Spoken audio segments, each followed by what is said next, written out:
Hi everyone, it's Coach's Corner week, and it's a wrap-up week for the high school basketball teams as the Lady Cats and Wildcats both concluded their season at the regional tournaments this past weekend.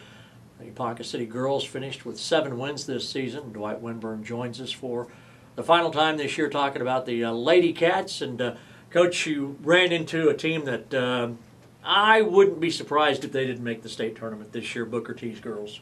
I think whoever wins between them and Muskogee is definitely going to go. Yeah. The advantage goes to the winner, obviously, because it puts them right in. But they were a hard team to deal with.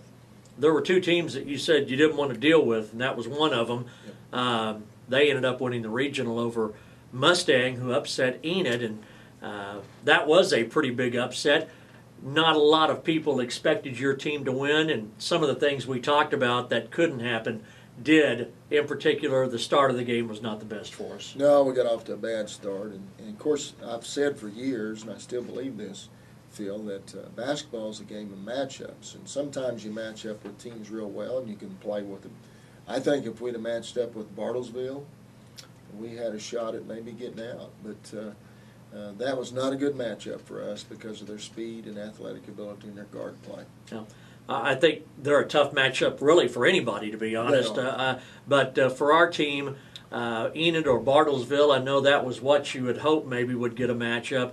But as it was, our Lady Cats went down to Tulsa, Washington. But in her final game, Kendall Dunn had another big game scoring 15 points. And she'll go down as one of the better players I'm sure you'll say you've coached in your career. She'll be one of those kids that I use as an example and a kid that I talk about.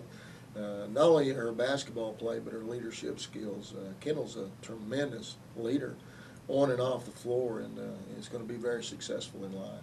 You've been pretty blunt about the fact, though, if the program's going to get better, a number of things have to happen, and in particular, that's the off-season work and the summer work and the preparation, and it's easy to talk about, but sometimes it's not easy to accomplish. Obviously, that's going to be a big goal of yours during the upcoming months. It is, and it's at all levels, whether you're a D1 college player or whether you're a high school player at our level. The time that you put in from now until season starts again in October is actually when the individual becomes a player. And so if they don't put that time in, then you can tell the difference when October, November rolls around next year. Although it doesn't always translate into wins, the junior high teams are really good this year, so you're going to have some girls coming into the program that I know you're encouraged about as well. The freshmen were very talented this season, had a great run. Coach Bodenstein did a good job with those kids, and I think there's a good future coming with the freshmen. And then also the 8th grade, just a grade below, is very talented, especially in the guard position. So really you have a nucleus for a really good team in about 2 years. And I know that although we didn't win them all, it was sure fun to see the smiling faces of Coach Muralt and Coach Dixon every week. They're pretty upbeat kids, aren't they? And I call them kids. They're pretty young, but sometimes that's not the worst thing to have as young people on your staff. No, they give you that energy and that positive attitude that you need so many times, and I felt like they did that all season. Worked extremely hard, provided the direction for our guard play, and I was very pleased with what those 2 people provided for our program, and expect them to be back next year. And then Wendy Landis and Coach Bodenstein down in the 9th grade and the 8th grade did a great job as well. So I feel like our coaching staff right now is very good, probably as good a coaching staff as there is in the state right now. Absolutely, and I know that Coach Hibbler isn't going to be on our show today, but I do want to, and you're the athletic director. I know you're proud of the way they ended their season. They didn't win, but they beat they went and took on one of the best teams in the state. Darn near beat them too. They had some really good games this season. You know, you look back on the play against Stillwater, especially in the ADA tournament, goes overtime, and then the home and away opportunities that they had against Stillwater. The kids played extremely well. I know Alan's very proud of his boys basketball team. Same situation, the matchup with a 6'8", 6'9" kid that's going to Brigham Young University presents some problems for you. And so Alan's got to feel good about his kids and the way that they played this season. Absolutely. 6 seniors, the tallest is about 6'3", and they fought them all.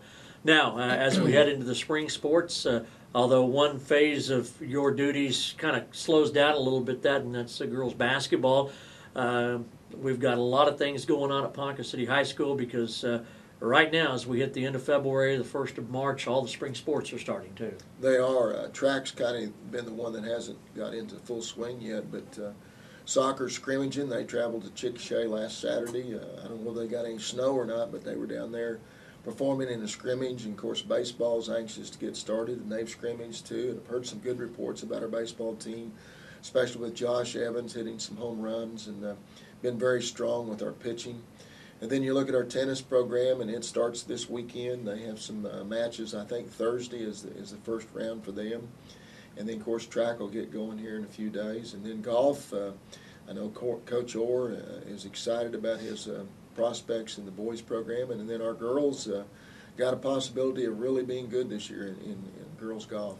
Now, they went to state tournament last year. State tournament. Yeah, but it's this time of year, Coach, that I'm glad and I'm sure you are too, are an indoor person. I mean, there's not much worse than being outdoors when it's about 30 degrees trying to hit a baseball. And you're an old baseball guy too, so those kids are going to earn their keep over the next couple of weeks. Well, it's frustrating for the coach. You know, he doesn't have an indoor practice facility, and that's hard to achieve at certain levels, and he doesn't have that available to him. He's got a wet field, and it looks like it's going to get wetter. Mm-hmm. And so I do appreciate being inside, and for years I coached baseball and football, and so it's good to be inside, but I know that they're very frustrated with weather conditions right now. We'll look forward to seeing our spring sports. Thanks so much for being on TV and doing the radio with us, Dwight Winburn, our athletic director and a girls basketball coach in Coach's Corner.